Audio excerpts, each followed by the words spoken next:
Students, now we are going to discuss our unit 4, that is character and personality. Personality and character. So character and personality, നമ്മൾ സാധാരണയായിട്ട് ഒരാളുടെ personality എന്ന് പറയുമ്പോൾ common ആയിട്ട് നമ്മൾ അദ്ദേഹത്തിൻ്റെ കമ്മ്യൂണിക്കേറ്റീവ് പറയുന്നത് എന്താണ്, people's behaviour, strength and weakness. ഇതാണ് നമ്മൾ സാധാരണയായിട്ട് ഒരാളുടെ പേഴ്സണാലിറ്റീനെ കുറിച്ച് പറയാറ്. പിന്നെ പേഴ്സണാലിറ്റി ഒരു ഫിസിക്കൽ അപ്പിയറൻസുമായിട്ടും നമ്മൾ റിലേറ്റഡ് ആയിട്ട് പറയാറുണ്ട്. നല്ല ഹൈറ്റ്, വെയ്റ്റ് അങ്ങനെയൊക്കെ ഉള്ളവരും ഗുഡ് ലുക്കിംഗ്, ഹാൻസം ആയ ആൾക്കാരൊക്കെ നല്ലൊരു പേഴ്സണാലിറ്റി എന്ന് പറയും. നല്ല രീതിയിൽ ബിഹേവ് ചെയ്യുന്ന ആൾക്കാർ, മറ്റുള്ളവരെ ഇൻഫ്ലുവൻസ് ചെയ്യാൻ കഴിയുന്നവർ, അവർക്കൊക്കെ നല്ലൊരു പേഴ്സണാലിറ്റി ഉണ്ട് എന്ന് നമ്മൾ പറയാറുണ്ട്.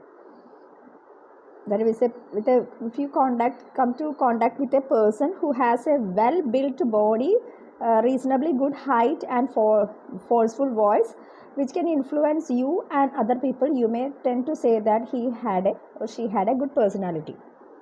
അതായത് നമ്മളൊരു വ്യക്തിയുമായിട്ട് സംസാരിക്കുന്നു, സോ നല്ല വെൽ ബിൽറ്റ് ബോഡി ഉണ്ട്, അതേപോലെ നല്ല ഹൈറ്റ് ഉണ്ട്, നല്ല വോയിസ് ആണ്, അതേപോലെ ആൾക്കാരെ ഇൻഫ്ലുവൻസ് ചെയ്യും, നിങ്ങളെയും മറ്റുള്ളവരെ ഇൻഫ്ലുവൻസ് ചെയ്യാനുള്ള കഴിവുണ്ട്, നിങ്ങൾ അദ്ദേഹത്തിന് നല്ലൊരു പേഴ്സണാലിറ്റി ഉണ്ടെന്ന് പറയാറുണ്ട്. അതേപോലെ ക്യാരക്ടർ എന്ന് പറയുമ്പോൾ അതും നമ്മൾ റിലേറ്റ് ചെയ്യുന്നത് സത്യസന്ധത, മറ്റുള്ളവരുമായി സംസാരിക്കുന്നു, മറ്റുള്ളവരുമായി ഇടപെടുമ്പോൾ ചെയ്യുന്ന കാര്യങ്ങൾ, സെക്ഷൽ ആയിട്ടുള്ള ബിഹേവിയർ അടക്കം നമ്മൾ ക്യാരക്ടറുമായിട്ട് റിലേറ്റഡ്. ഒരാളുടെ സ്വഭാവം അല്ല, അപ്പോൾ ഒരു മോശം സ്വഭാവം ആവാൻ പാടില്ലല്ലോ അങ്ങനെയുള്ള ആൾക്കാർ. അപ്പോൾ അത് മോശം നല്ല സ്വഭാവം ആ രീതിയിൽ നമ്മൾ ക്യാരക്ടറൈസ് ചെയ്യാറുണ്ട്. അപ്പോൾ ഒരാളുടെ സ്വഭാവത്തിനെ കുറിച്ച് പറയുമ്പോഴും അവിടെ വേരിയേഷൻസ് വരുന്നുണ്ട്.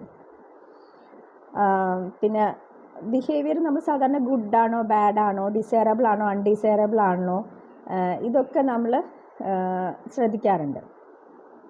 പിന്നെ സ്വഭാവത്തിനെ കുറിച്ച് പറയുമ്പോൾ ചീത്ത സ്വഭാവമായിട്ട് പറയുന്നത് നുണ പറയുക, മറ്റുള്ളവരെ ചീറ്റ് ചെയ്യുക, മറ്റുള്ളവരുടെ സാധനങ്ങൾ കട്ടെടുക്കുക, ഇതൊക്കെ നമ്മൾ നെഗറ്റീവ് ക്യാരക്ടർ ട്രേറ്റ്സ് ആയിട്ട് പറയാം.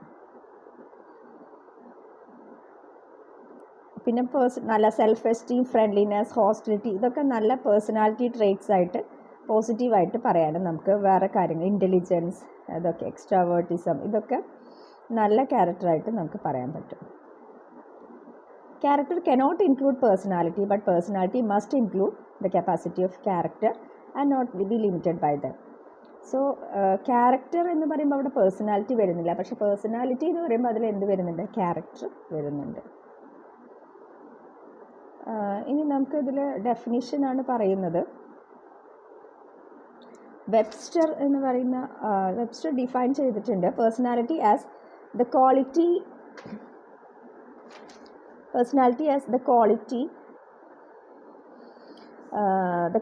or state of being a person. Personality എന്ന് പറഞ്ഞാൽ ക്വാളിറ്റി ഓഫ് എ പേഴ്സൺ, ഒരു പേഴ്സൺ എന്ന രീതിയിൽ അദ്ദേഹത്തിന് വേണ്ട ക്വാളിറ്റീസിനെയാണ് നമുക്ക് പേഴ്സണാലിറ്റി പറയുന്നത്. Quality of being A person and character as A complex of mental and ethical traits. Character എന്ന് പറഞ്ഞാൽ അവിടെ ഒരു കോമ്പിനേഷനാണ്, അവിടെ മെൻ്റൽ ആൻഡ് എത്തിക്കൽ, നമ്മുടെ സൈക്കോളജിക്കലായിട്ടും അതേപോലെ തന്നെ മോറൽസ് അല്ലെങ്കിൽ എത്തിക്സുമായി റിലേറ്റഡ് ആയിട്ടുള്ള ക്വാളിറ്റീസാണ് അവിടെ ക്യാരക്ടറിൽ പറയുന്നത്. ഓഫൺ ഇൻഡിവിജ്വലൈസിങ് എ പേഴ്സൺ, ഒരു വ്യക്തിനെ നമ്മൾ കോൺസെൻട്രേറ്റ് ചെയ്യുന്ന സമയത്ത് അദ്ദേഹത്തിന് ഒരു ക്യാരക്ടർ എന്ന് പറഞ്ഞാൽ ഒരു കോമ്പിനേഷനാണ്. Mental and ethical traits making ഒരു വ്യക്തിയെ വ്യത്യസ്തമാക്കുന്ന സ്വഭാവം, അല്ലേ, ഒരാളിനെ മറ്റൊരാളിൽ നിന്ന് വ്യത്യസ്തമാക്കുന്ന അദ്ദേഹത്തിൻ്റെ സ്വഭാവം ക്യാരക്ടറാണ്. സോ അദ്ദേഹത്തിനെ പേഴ്സണലൈസ് ചെയ്യുന്ന, ഇൻഡിവിജ്വലൈസിങ് എ പേഴ്സൺ, ഒരു വ്യക്തിനെ ഇൻഡിവിജ്വലൈസ് ചെയ്യുന്ന, വ്യത്യസ്തനാക്കുന്ന ട്രെയ്റ്റ്സ് ആൻഡ് അതേപോലെ തന്നെ എത്തിക്കൽ ട്രെയ്റ്റ്സ്, അതേപോലെ തന്നെ മെൻ്റൽ ട്രെയ്റ്റ്സ്, ഇതിനെ നമുക്ക് എന്ത് പറയാം, ക്യാരക്ടർ എന്ന് പറയാം. Complex of mental and ethical traits marking and often individualizing a person, ഒരു വ്യക്തിനെ വ്യത്യസ്തമാക്കുന്ന അദ്ദേഹത്തിൻ്റെ മോറൽസ് ആയിട്ടുള്ള ഗുണങ്ങളും അതേപോലെ തന്നെ മറ്റുള്ള എത്തിക്കലായിട്ടുള്ള മെൻ്റലായിട്ടുള്ള കഴിവുകളൊക്കെ നമുക്ക് ക്യാരക്ടർ എന്ന് പറയാം. ഇനി കമ്പോണൻസ് ഓഫ് പേഴ്സണാലിറ്റി മെയിനായിട്ട് വരുന്നത് ഫസ്റ്റ് വൺ കൺസിസ്റ്റൻസിയാണ്. There is generally a recognisable order and regularity to behaviours. സാധാരണയായിട്ട് നമുക്കൊരു ഓർഡർ ഉണ്ടായിരിക്കും. പെരുമാറ്റം എന്ന് പറയുമ്പോൾ അവിടെ ഒരാളുടെ സ്വഭാവം, അതിലെപ്പോഴും എന്തുണ്ടാവും, ഒരു കൺസിസ്റ്റൻസി ഉണ്ടായിരിക്കും. സാധാരണയായിട്ട് എപ്പോഴും ഒരു സിറ്റുവേഷൻ വരുന്ന സമയത്ത് എപ്പോഴും ഒരേപോലെ, അത് ഏത് സിറ്റുവേഷൻ എന്തായാലും നമ്മുടെ പെരുമാറ്റം അതിനുള്ള റിയാക്ഷൻ ഒരുപോലെ ആയിരിക്കും. അതാണ് നമ്മുടെ ഒരു പ്രത്യേകത പേഴ്സണാലിറ്റിയുടെ. പിന്നെ സൈക്കോളജിക്കൽ ആൻഡ് ഫിസിയോളജിക്കൽ, അതായത് ശാരീരികമായും മാനസികമായിട്ടുള്ള ഒരു ഇതാണ് എന്ത് പറയുന്നത്, ഈ പറയുന്ന പേഴ്സണാലിറ്റി കൊണ്ട് ഉദ്ദേശിക്കുന്നത്. Research suggest influence biological process and needs, അതായത് സൈക്കോളജിക്കൽ ആയിട്ടുള്ളൊരു ഇത് മാത്രമല്ല, ബയോളജിക്കൽ ആയിട്ടുള്ള നമ്മുടെ ശാരീരികമായിട്ടുള്ള പ്രത്യേകതകളൊക്കെ ഒരാളുടെ പേഴ്സണാലിറ്റീനെ നമ്മൾ കാണിക്കുന്നുണ്ട്. Impact behaviours and actions. Personality does not influence how we move and respond in our environment. It also causes us to act in certain ways. Impact behavior and actions. ഒരു പേഴ്സണാലിറ്റിയിൽ അവരുടെ ബിഹേവിയേഴ്സും ആക്ഷൻസും വരുന്നുണ്ട്. ഇത് ജസ്റ്റ് നമ്മൾ എങ്ങനെ ഇൻഫ്ലുവൻസ് ചെയ്യാമെന്ന് മാത്രമല്ല, നമ്മളെങ്ങനെ നമ്മൾ റെസ്പോണ്ട് ചെയ്യുന്നു, നമ്മുടെ എൻവിയോൺമെൻറ്റുമായിട്ട് എങ്ങനെ റെസ്പോണ്ട് ചെയ്യുന്നു എന്നതും ഒരാളുടെ പേഴ്സണാലിറ്റിയുമായി റിലേറ്റഡ് ആണ്. It also causes us to act in certain ways. നമ്മുടെ പേഴ്സണാലിറ്റിക്ക് അനുസരിച്ചിട്ടാണ് നമ്മൾ എന്ത് ചെയ്യുന്നത്, നമ്മൾ റിയാക്ട് ചെയ്യുന്നത്. സോ നമ്മുടെ ഏതൊക്കെ രീതിയിൽ റിയാക്ട് ചെയ്യുന്നു അതൊക്കെയാണ് ഉദ്ദേശിക്കുന്നത്. Multiple expression. Personality is displaced more than just A behaviour. It can also be seen in thoughts, feelings, close relationship and other social interactions. Personality എന്ന് പറയുന്നത് ഒരു പെരുമാറ്റം മാത്രമല്ല, നമുക്ക് ഒരാളുടെ ചിന്തയിലും ഫീലിങ്സിലും ക്ലോസ് റിലേഷൻഷിപ്പിലൊക്കെ നമുക്ക് ഇൻറ്ററാക്ഷൻസിലൊക്കെ അറിയാൻ പറ്റും. സോ ഇതൊക്കെയാണ് കോമ്പോണൻറ്റ്സ് ഓഫ് പേഴ്സണാലിറ്റി. നെക്സ്റ്റ് വരുന്നത് early attempts at classification of personality. പേഴ്സണാലിറ്റീനെ ക്ലാസിഫൈ ചെയ്യാൻ പണ്ട് കാലത്ത് തന്നെ ശ്രമം നടത്തിയിട്ടുണ്ട്. ഇന്ത്യയിലും ഒക്കെ, ഈ വെസ്റ്റിൽ, അതേപോലെ വെസ്റ്റേൺ കൺട്രീസിൽ, ഇന്ത്യയിലൊക്കെ പേഴ്സണാലിറ്റീനെ നമ്മൾ ക്ലാസിഫൈ ചെയ്യുന്നുണ്ട്. അത് ശാരീരികമായിട്ടും അതേപോലെ തന്നെ പല സൈക്കോളജിക്കലായിട്ടുമുള്ള ഒരാളുടെ ക്യാരക്ടേഴ്സ് അനുസരിച്ചിട്ടാണ് നമ്മൾ പേഴ്സണാലിറ്റീനെ ക്ലാസിഫൈ ചെയ്യുന്നത്. വില്യം ഹെർബർട്ട് ഷെൽഡൻ അദ്ദേഹം പേഴ്സണാലിറ്റീനെ ഡിഫറെൻറ്റ് ടൈപ്സ് ആയിട്ട് ക്ലാസിഫൈ ചെയ്തിട്ടുണ്ട്. അതിൽ ഫസ്റ്റ് വൺ എൻഡോമോർഫിക് ആണ്. എൻഡോമോർഫിക് എന്ന് പറയുമ്പോൾ ഇവിടെ relatively prominent abdomen and fatty tissues, തടി കൂടുതലായിട്ടുള്ള ആൾക്കാർ, നമ്മുടെ വയറും ഒക്കെ അവിടെയൊക്കെ നമുക്ക് ശരീരത്തിൻ്റെ ഫാറ്റി ടിഷ്യൂസ്, തടി കൂടുതലുള്ള ആൾക്കാരാണ് എൻഡോമോർഫിക് എന്ന് പറയുന്നത്. മെസമോർഫിക് എന്ന് പറയുമ്പോൾ സ്ട്രോങ് ബോൺസ്, അതേപോലെ നല്ല മസിൽസൊക്കെ, അത്ലറ്റിക് ടൈപ്പുള്ള ആൾക്കാരാണ്. എക്ടോമോർഫിക് എന്ന് പറയുമ്പോൾ relatively delegate and thin body, ശരീരം മെലിഞ്ഞ് നല്ല ശരീരം സ്ട്രോങ് അല്ല, ഡെലിഗേറ്റ് ആയിട്ടുള്ള ആൾക്കാരാണ് എക്ടോമോർഫിക്. ഇത് ശാരീരികമായിട്ട് നമുക്ക് 3 തരത്തിൽ ഇവരെ ക്ലാസിഫൈ ചെയ്തിട്ടുണ്ട്. അതുകൂടാതെ describing people on the basis of their body features associating with their temperament is called somatotypes.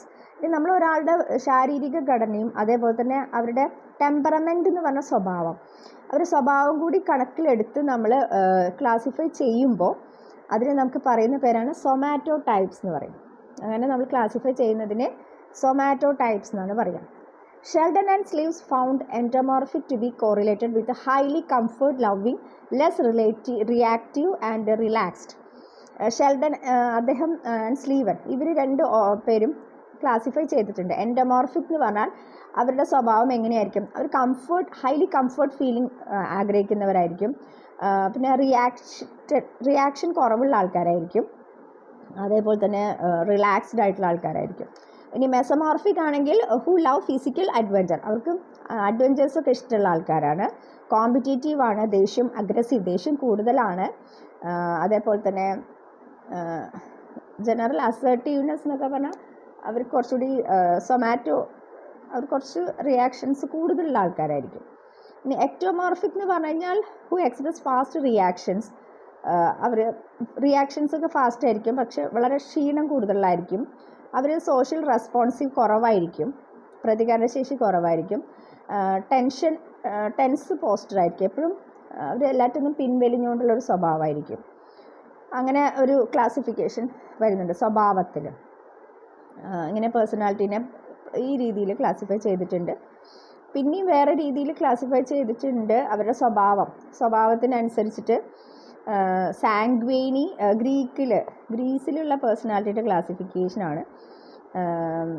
Detail ആയിട്ടൊന്നുമില്ല, just സാങ്ക്വിനി, choleric, extrovert ആയിട്ടുള്ള ആൾക്കാർ. ഇൻട്രോവേർട്ട് എക്സ്ട്രോവേർട്ട് പറഞ്ഞാൽ എല്ലാവരോടും സംസാരിക്കുന്ന സ്മാർട്ടായിട്ടുള്ള ആൾക്കാരാണ് സാങ്ക്വിനി.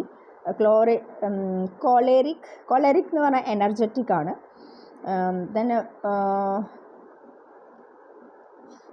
ഫൈലോമാറ്റിക് അല്ലേ, phlegmatic, sorry spelling.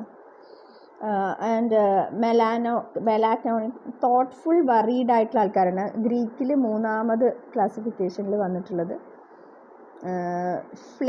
Phlegmatic and melancholic. Okay,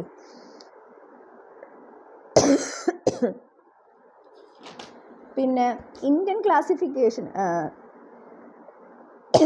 രക്തപ്രധാൻ, പിത്തപ്രധാൻ, കഫപ്രധാൻ, വായുപ്രധാൻ എന്ന രീതിയിലാണ് ഇതേ സംഭവം തന്നെ ഇന്ത്യൻ ക്ലാസിഫിക്കേഷനിൽ വരുന്നത്.